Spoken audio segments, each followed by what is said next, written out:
우리의 관계를 파괴하는 것이 여러 가지가 있지만은 그 가운데 가장 심각한 것이 바로 의심입니다. 의심은 관계를 파괴할 뿐 아니라 상대방과 나 서로에게 큰 고통을 가져오지요. 여러분이 아시는 대로 이 정신질환 가운데 의부증 혹은 의처증이라는 것이 있어요. 한마디로 말하면 의심병이에요. 이 병에 걸리면 온 가족, 상대는 물론이고 본인도 큰 고통 속에 빠져듭니다. 꽤 오래전 저희 형님이 섬기던 목회하시던 교회에 의처증을 가진 집사님이 한 분 계셨어요. 그분은 유명한 물리학 교수였는데 이 부인을 항상 의심한단 말이죠. 이 머리가 좋아서 그런지 상상력이 얼마나 뛰어난지, 예를 들면 예배 시간에 와서 자기 부인 옆에 한 두 자리 건너 누군가가 이렇게 남자가 기침을 하면 신호를 보냈다는 거예요. 그래서 집에 가서 뭐 난리를 치고 구타를 하고, 이 형님이 가서 책망하고 그러면 막 눈물 흘리며 회개해요. 그러나 얼마 가지 못해요. 본인은 얼마나 괴롭겠어요. 그래서 결국은 그 부인은 빼빼 말라가고 본인도 교수직에서 사임했어요. 제가 참 그것을 지켜보며 너무 안타까웠습니다. 의심이라고 하는 것이 이렇게 무서운 거예요. 의심은 모든 관계를 파괴합니다. 만일 누군가를 진심으로 사랑하기 원한다면 거기에는 반드시 믿음이 필요합니다. 그런데 이것은 신앙에 있어서도 마찬가지예요. 만일 누군가 하나님을 진정으로 사랑하기 원한다면 먼저 하나님을 믿어야죠. 그래서 성경은 보면 믿음과 사랑을 늘 같이 놓고 있는 거예요.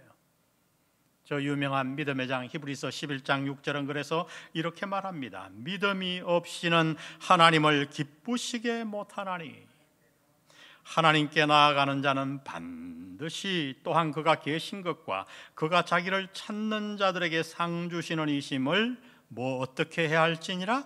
믿어야 할지니라. 하나님을 사랑하고 기쁘시게 하기 위해서는 먼저 그분을 믿어야 한다고 말씀합니다. 의심은 우리 인간 관계만 파괴하는 것이 아니라 신앙, 즉 하나님과 우리의 관계도 다 파괴하죠. 그래서 사탄은 언제나 우리에게 다가와 우리를 향한 하나님의 사랑을 우리로 하여금 의심하게 만들어요.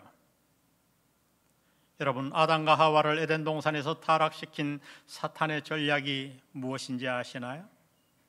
간단히 말하면 그것은 딱 하나, 바로 의심 전략이에요. 의심 전략. 하와의 마음속에 하나님에 대한 의심을 불러일으킨 거지요. 창세기를 읽어보면 사탄은 어느 날 하와에게 슬며시 다가와 이렇게 속삭입니다. 창세기 3장 5절을 보세요. 너희가 그것 즉 선악과를 먹는 날에는 너희 눈이 밝아져 하나님과 같이 되어 선악을 알 줄 하나님이 아심이니라. 뭔 얘기인지 아시겠어요? 사탄은 지금 하와의 마음속에 하나님에 대한 의심을 불러일으키고 있는 거예요.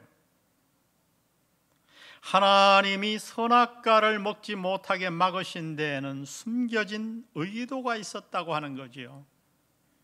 사탄은 지금 이렇게 말하는 거예요. 야 하와야, 하나님이 너 왜 선악과 못 먹게 한 줄 알아? 사실은 네가 그 선악과를 막는 그 순간 너의 눈이 밝아져서 네가 하나님과 똑같이 될 줄을 아심이야. 하나님은 네가 생각하는 것처럼 그렇게 선하신 분만이 아니야. 하나님에게는 숨겨진 의도가 있는 거야. 이 하나님을 향한 의심의 속삭임에 하와는 속아서 그날 선악과를 따먹고 맙니다. 그 의심이 인류의 파멸을 가져왔고 하나님과 인간과의 관계를 완전히 깨뜨려 버린 거지요. 그런데 여러분, 중요한 것은 에덴 동산에서 아담과 하와를 유혹했던 그 사탄은 동일하게 똑같이 지금도 우리 주위를 돌며 활동하고 있다는 거예요. 그리고 그 전략 역시 전혀 변하지 않았어요. 사탄은 지금도 끊임없이 여러 가지 방법으로 우리의 마음속에 하나님에 대한 의심을 불어넣고 있습니다. 모든 신앙의 방황은 사실 우리를 향한 하나님의 사랑과 선하심에 대한 의심에서 시작된다고 해도 과언이 아니에요. 그러면 여러분, 어떻게 이 사탄의 교묘한 공격에서 벗어나 확신하는 믿음 생활, 확신하는 신앙 생활을 할 수 있을까요? 오늘 본문은 이 중요한 질문에 대한 대답을 우리에게 주고 있어요. 먼저 우리가 이 땅을 사는 동안 의심을 버리고 믿음으로 승리하는 삶을 살기 위해서는 하나님은 우리에게 몇 가지 확신이 필요하다고 말씀합니다. 3가지 확신이 필요한데, 먼저 어떤 확신이 필요한가? 첫 번째는 하나님의 공급하심에 대한 확신이에요. 한번 따라해 봅니다. 하나님의 공급하심. 이것을 확신하라고 말씀해요. 우리는 육체를 가진 존재이기에 생명을 유지하기 위해 반드시 필요한 것들이 있지요. 이 필요가 채워지지 않을 때에 우리는 흔들립니다. 아무리 믿음이 좋은 사람도 여기에는 예외가 없어요. 잠시라도 흔들려요. 여러분, 지금 이 시간 과거 당신이 한때 흔들렸던 기억들을 한번 더듬어 보세요. 아마 그때 당신은 절대적인 그 무엇인가가 필요했을 거예요. 채워지지 않았을 거예요. 병마와 처절하게 싸우며 건강이 필요하다고 그래서 하나님께 간구했을지도 모르겠어요. 내 한 몸 잘 살기 위해서가 아니라 아무것도 모르는 어느 자녀들과 그를 살리기 위해 당장 먹을 것, 입을 것, 그리고 그를 교육시키기 위한 최소한의 돈을 하나님께 간구했을지도 모르겠어요. 그런데 그 간구에도 불구하고 여러분의 절대적인 필요가 채워지지 않습니다. 그때 여러분은 어땠던가요? 흔들립니다. 여러분, 육체를 가진 우리 인간의 모습이에요. 누구라도 흔들려요. 이것이 바로 사막에서 목이 말라 죽어가는 아들을 바라보던 하갈의 심정이었을 거예요. 아들이 목이 말라 죽어가는 모습을 보며 그날 우리가 아는 대로 하갈은 땅을 치며 통곡을 했잖아요. 뉘라서 그렇지 않겠어요, 여러분? 우리는 물질 세계를 초월해서 살 수 없는 몸을 가진 인간이기 때문에 물질의 필요에 영향을 받습니다. 이 절대적인 필요가 채워지지 않을 때 우리는 어떻게 해야 하나요? 더 많이 가지려는 욕심이 아니라 절대적인 필요로 인해 삶의 고통이 찾아올 때 우리는 도대체 어떻게 해야 합니까?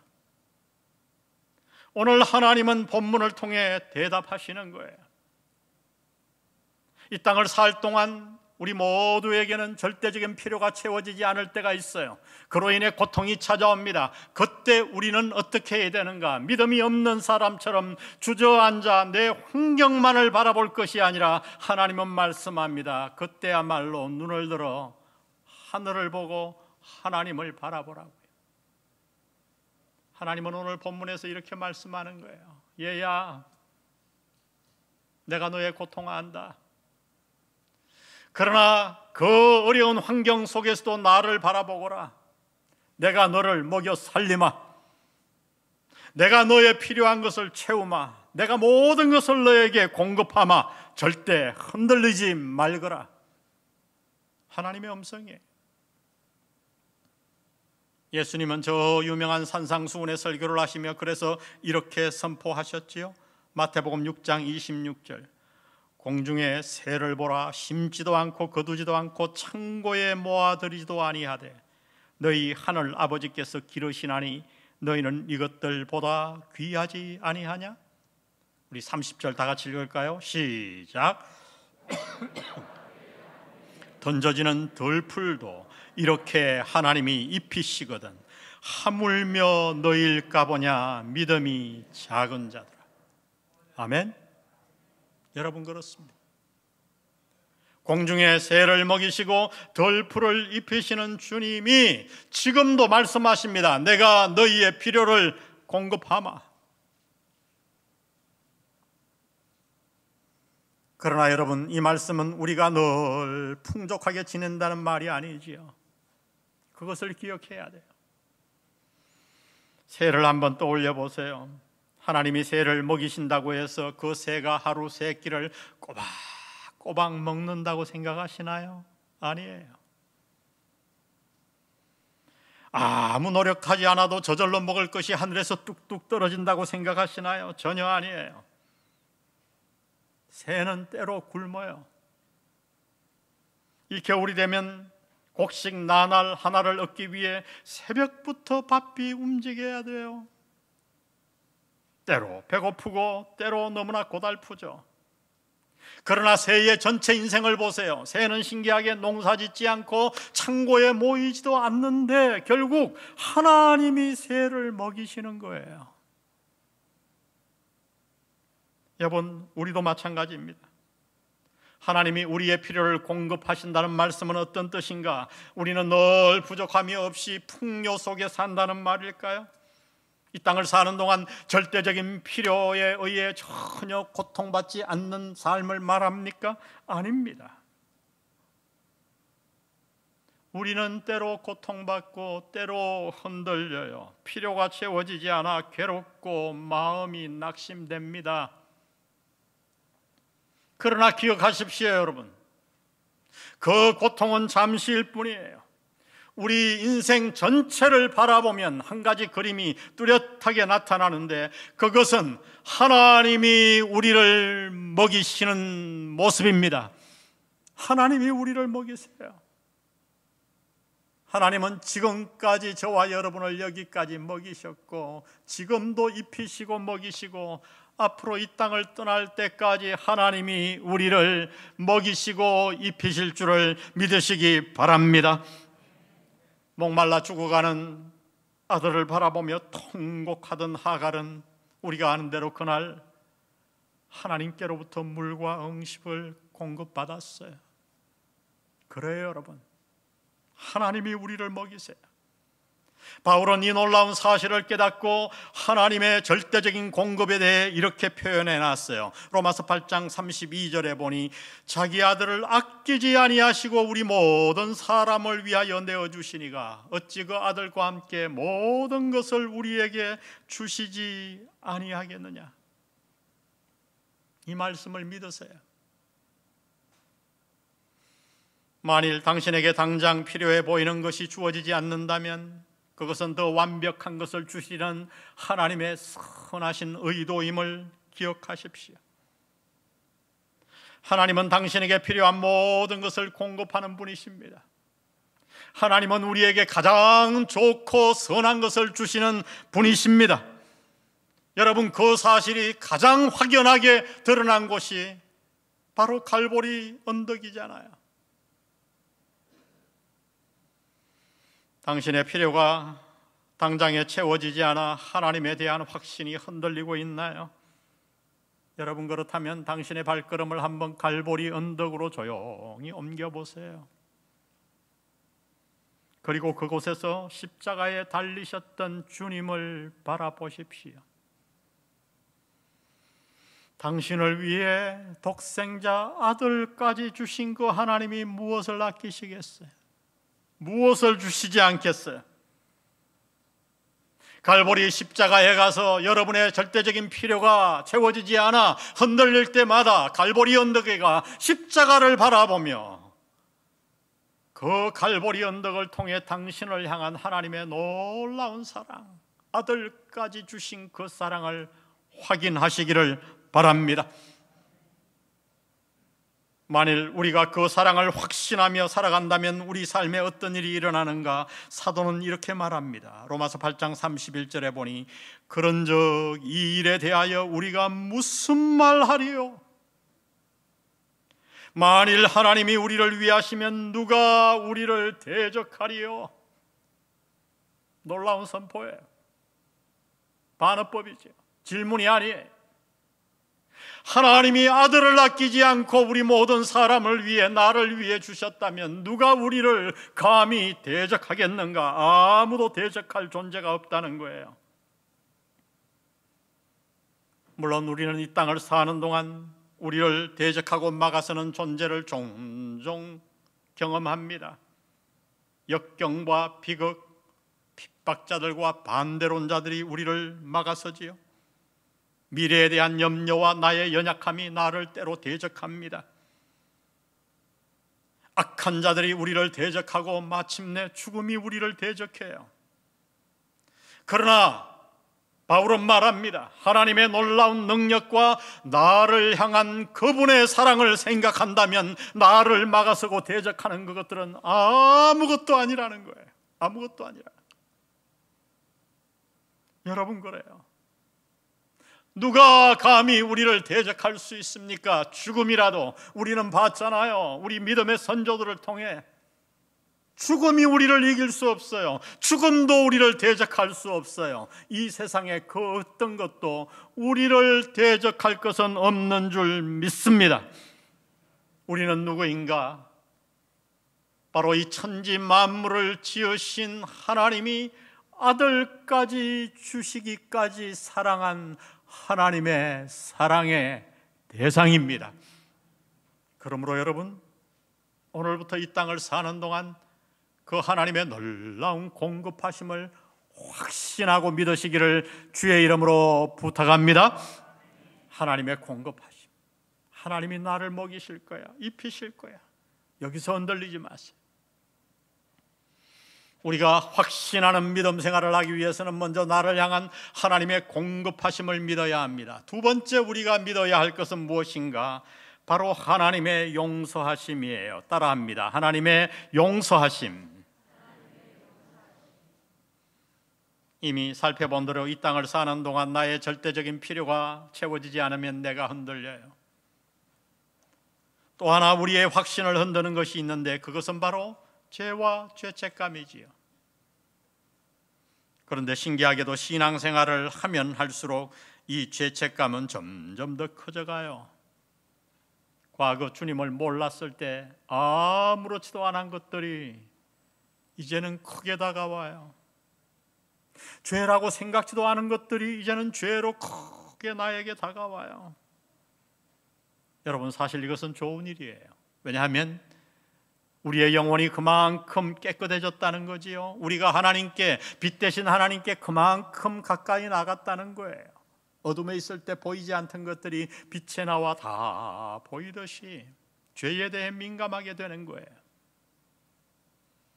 그러나 이 거룩함의 추구가 종종 우리에게 죄책감을 유발시킵니다. 그리고 교묘하게도 사탄은 이 죄책감을 통해 우리를 무너뜨려요. 사탄은 다가와 언제나 우리를 고발합니다. 야, 네가 구원받았다고? 네 모습을 봐. 어떻게 네가 구원을 확신할 수 있어? 네가 어떻게 하나님의 자녀라고 말할 수 있어? 이 사탄의 고발에 우리는 종종 무릎을 꿇습니다. 그래서 스스로 마음에 얘기해요. 그래, 뭐 나 같은 게 하나님의 자녀라고, 내가 무슨 주의 일을 한다고. 그리고 갑자기 좋지 않은 일이 생기면 그것을 자신이 지은 잘못과 연계시킵니다. 그래, 하나님이 지금 나를 치시는 거야. 내가 이렇게 벌을 받아 마땅하지 뭐. 확신은 사라지고 어깨는 처집니다. 그 뒤에서 사탄은 빙그레 미소 짓고 있지요. 이렇게 살아가는 성도들이 얼마나 많은지 몰라요. 여러분, 어떻게 매일매일 다가오는 이 죄책감에서 벗어날 수 있을까요? 어떻게 하면 죄책감 때문에 흔들리는 믿음 생활이 아니라 확신하는 믿음 생활을 할 수 있을까요? 오늘 본문에 보니 사도는 이렇게 외칩니다. 33절 보세요. 누가 능히 하나님께서 택하신 자들을 고발하리요? 누가 정죄하리요? 반어법이죠. 이제 아무도 저와 여러분을 정죄하고 고박할 자들은 없다는 거예요. 우리는 절대로 정죄받지 않는다는 거죠. 왜입니까? 우리가 정죄당하지 않고 고발당하지 않는 이유가 뭡니까? 이 이유를 아는 게 너무 중요해요. 우리가 고발당하지 않고 정죄당하지 않는 이유가 내가 예수 믿고 나서 조금 더 과거보다 착해졌기 때문일까요? 아니에요. 만일 그렇다면 여러분은 사탄의 함정에 빠질 수밖에 없어요. 우리가 고발당하지 않고 정죄받지 않는 이유는 딱 하나입니다. 우리의 착함 때문이 아니에요. 오늘 본문의 그 이유를 이렇게 밝혀놓았어요. 33절, 누가 능히 하나님께서 택하신 자들을 고발하리요? 의롭다 하신 이는 누구시니?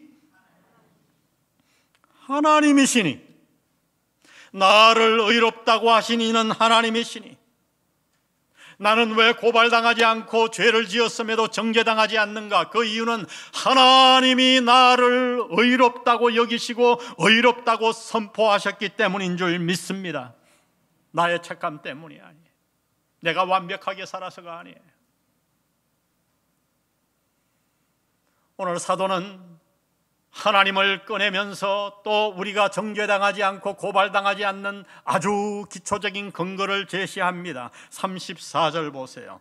누가 정죄하리요? 죽으실 뿐 아니라 다시 살아나신 이는 그리스도 예수시니 그는 하나님 우편에 계신 자요 우리를 위하여 간구하시는 자시니라. 한마디로 말하면 우리가 정죄당하고 고발당하지 않는 오직 하나의 이유는 예수님의 사역 때문이라는 거예요. 예수님이 나와 여러분의 죄, 과거의 죄뿐만 아니라 지금 짓고 있는 죄, 미래에 내가 지을 죄의 모든 형벌을 지시고 십자가에서 그 죄의 값을 다 갚으셨어요. 그리고 그분은 무덤에 머물러 있는 것이 아니라 사흘 만에 우리가 아는 대로 부활하셨어요. 사탄의 괴계를 이기신 겁니다. 그리고 승천하셔서 지금도 하나님 우편에 앉으셔서 무엇을 하시는가? 저와 여러분을 위해 중보하며 기도하고 계시는 줄 믿습니다. 예수님이 이루신 이 사역 때문에 우리는 결코 정죄당하지 않고 결코 고발당하지 않습니다. 그래서 사도 바울은 로마서 8장 1절에서 그러므로 이제 그리스도 예수 안에 있는 자에게는 결코 뭐가 없나니? 정죄함이 없나니. 할렐루야. 내 착함이 아니에요. 내 선함이 아니에요. 예수님이 십자가에서 이루신 그 사역 때문에, 놀라운 일 때문에 나는 결코 이제 과거뿐만 아니라 미래에 어떤 일이 있더라도 정죄당하지 않고 고발당하지 않을 줄 믿습니다. 주님이 다 이루셨어요. 그러므로 성도 여러분, 사탄이 다가와 여러분의 마음속에 죄책감을 일으킬 때마다, 죄책감이 마음에 다가올 때마다 이 사실을 떠올리고 기억하십시오. 사탄에게 대적하세요. 사탄아, 나는 죄인이야. 그래, 내가 죄를 졌어. 나는 넘어졌어. 그러나 하나님이 나를 용서하셨어. 주님이 다 갚으셨어. 하나님의 공급하심 뿐만 아니라 나를 향한 하나님의 용서하심의 확신 가운데 살아가시기를 주의 이름으로 부탁합니다. 우리가 흔들리지 않고 믿음으로 승리하기 위해서는 하나님의 나를 향한 공급하심을 확신해야 되고 용서하심을 확신해야 돼요. 마지막 세 번째 확신해야 될 것을 이렇게 말합니다. 따라합니다. 하나님의 사랑. 하나님의 사랑을 확신해야 돼요. 우리는 이미 살펴보았죠. 우리는 어떨 때에 흔들리는가? 나의 절대적인 필요가 채워지지 않을 때, 죄책감이 생길 때. 마지막 세 번째, 우리가 가장 많이 흔들리는 것은 언제인가? 이 땅을 사는 동안 우리에게 다가오는 시험이 다가올 때예요. 아무리 믿음이 좋은 사람이라도요, 무서운 시험이 닥치고 풍랑이 오면 흔들리지 않을 자가 없어요. 그래서 바울은 오늘 본문 35절에서 이렇게 말했어요. 환난이나 공고나 박해나 기근이나 적신이나 위험이나 칼이랴 기록된 바 우리가 종일 주를 위하여 죽임을 당하게 되며 도살당할 양같이 여김을 받았나이다. 여러분, 얼마나 무서운 환경인지 보세요.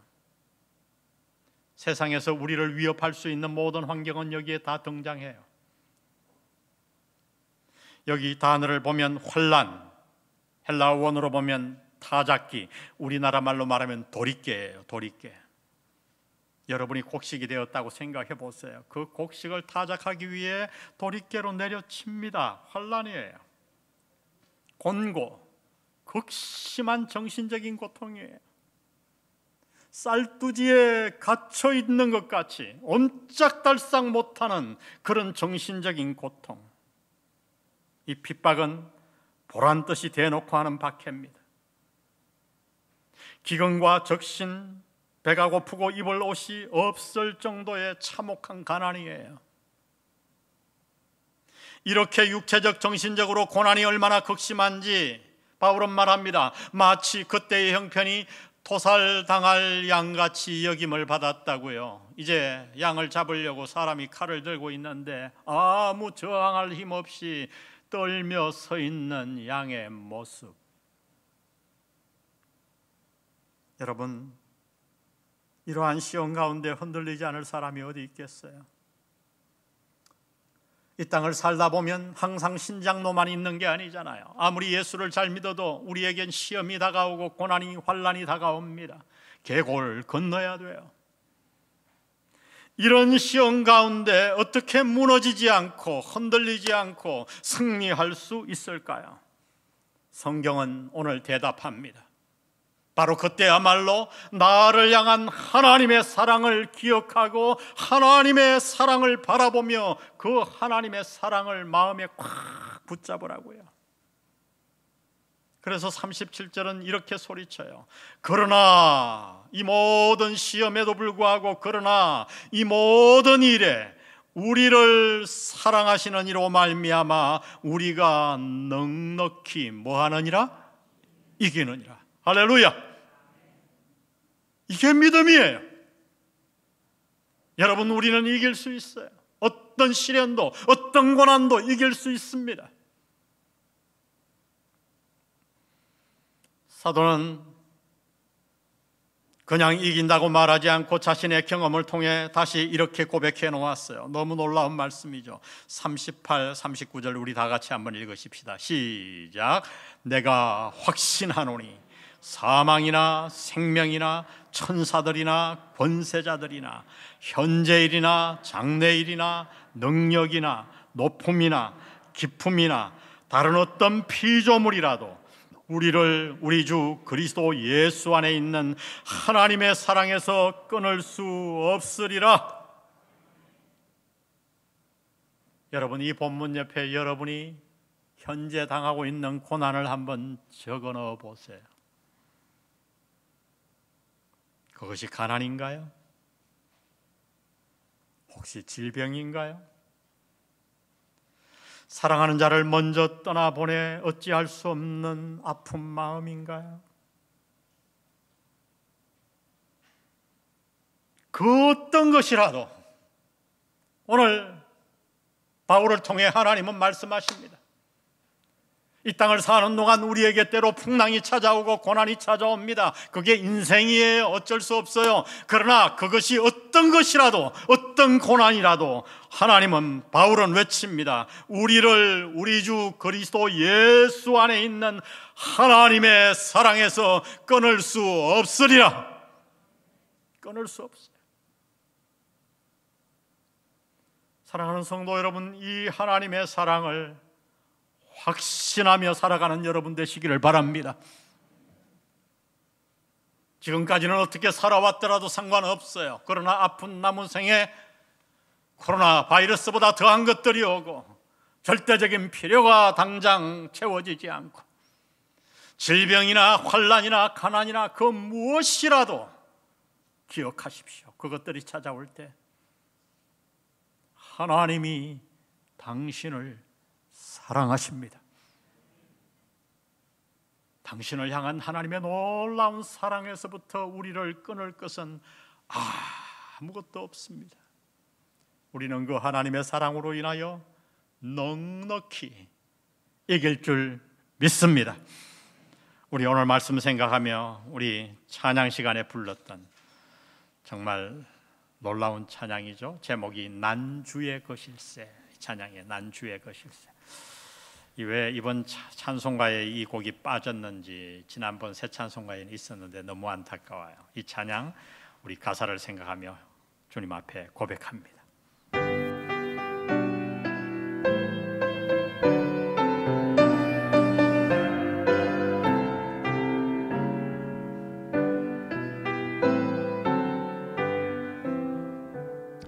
주님은 나를 늘 사랑하니 죄악의 세력 뺏지 못하네. 생명을 주사 구속했네. 난 주의 것일세. 난 주 예수 것일세. 주는 내 주일세. 이 세상뿐만 아니라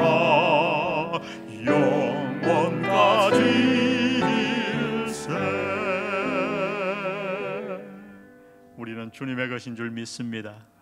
이 세상뿐 아니라 영원까지. 우리 2절 고백합시다. 날 오랫동안 얽매여 왔던 죄 생활에서 자유 주셨네. 수치와 슬픔 닥쳐와도 기쁨을 주시네. 아멘. 난 주 예수 것일세. 주는 내 주일세. 이 세상뿐만 아니라 영원까지일세. 난 주의 것이세.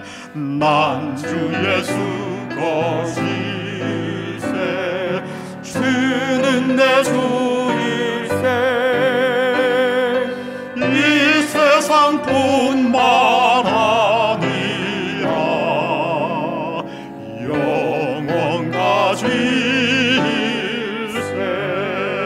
영원까지일세. 우리 두 손 가슴에 얹고 기도하고 돌아갑니다.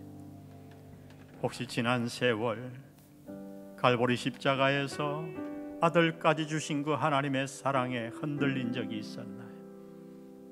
하갈처럼 당장 목이 말라 절대적인 필요가 채워지지 않아, 내 기도가 당장 응답되지 않아 흔들렸던 적이 있었던가요? 과거에 지은 어떤 죄만 떠올리면 마음이 무너졌던가요? 지금 큰 혼란과 시험 가운데서 어찌할 바 모르고 바람에 나는 겨와 같이 마음이 흔들리고 있는가요? 오늘 이 말씀을 기억하십시오. 당신은 하나님의 것입니다. 이 세상의 그 어떤 것도 우리를 하나님의 그 놀라운 사랑에서 끊어버릴 것은 없습니다. 하나님 아버지, 오늘 이 놀라운 말씀을 주님께로부터 들었사오니 이제 남은 생에 이 말씀 붙들고 살겠습니다. 다시는 흔들리지 않겠습니다. 나를 향한 하나님의 사랑을 붙들고 살겠습니다. 나의 믿음을 일으켜주시고 믿음 약함을 긍휼히 여기시고 하나님의 사랑을 확신하며 살게 도와주옵소서. 우리 다같이 기도로 주님 앞에 나아갑니다. 하나님 아버지, 오늘 이 말씀 붙들고 기도합니다. 오 아버지 하나님, 오늘 말씀 듣고 보니 지난 세월 많이 흔들렸습니다. 필요가 채워지지 않아 흔들렸고, 환경에 의해 흔들렸고, 죄책감으로 흔들렸고, 아버지 하나님 시험이 올 때마다 흔들렸음을 기억합니다. 이제 오늘 이후 아버지 하나님 주님을 바라보고 살기를 원합니다. 나를 향한 하나님의 그 놀라운 사랑을 확신하며 살기를 원합니다. 주님 도와주옵소서. 주님께서 우리를 붙드시고 나를 얼마나 사랑하시는지 갈보리 십자가에가 아버지 하나님 우리 모든 하나님의 사랑을 확인하면서 우리 모두가 되게 도와주옵소서. 우리 자리에서 다 같이 일어나셔서 난 주 예수 것일세, 주는 내 주일세, 우리 힘차게 우리의 신앙으로 고백하고 돌아갑니다. 난 주 예수 것일세, 주는 내 주일세, 이 세상뿐만 아니라 영원까지 일세. 한 번 더, 난 주 예수 것일세, 난 주 예수 것일세, 주는 내 주일세. 아멘. 이 세상뿐만 아니라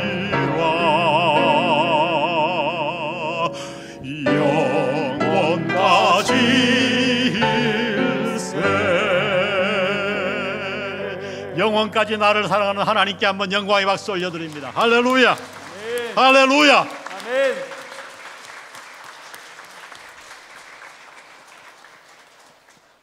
성부, 성자, 성령의 은혜가 오늘 선포된 하나님의 말씀을 붙잡아 앞으로 남은 생애 동안 나를 향한 하나님의 사랑을 붙들고 그 사랑을 확신하며 어떤 어려움도 이길 것을 다짐하는 영한 성도들 머리 위에 지금부터 영원히 함께 하시기를 예수님의 이름으로 축원합니다. 아멘.